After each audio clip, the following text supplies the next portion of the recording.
Du skal ikke skubbe den væk. Jeg skal have lov til at bygge. Ja, han skal.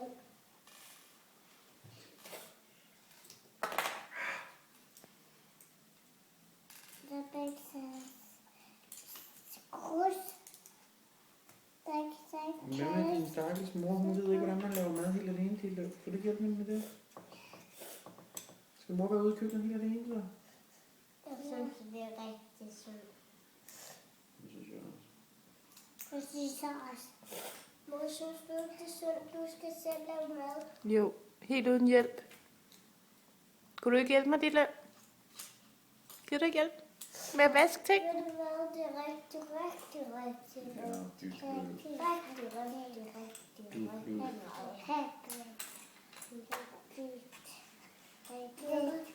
Ja, det Og du skal altså hjælpe mig. Lad være, Ditlev. Ditlev, lad være.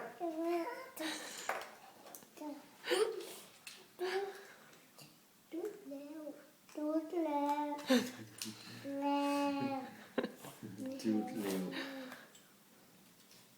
For det her brev skal være i den der kasse. Hvad for en kasse? Den der kasse lige før. Hvad er det for en kasse? Lige sådan her. Okay, her har du. Men så må vi se, om det er rigtigt. Det skal være sådan en sulfar, fordi de andre, vi følger anvisningerne.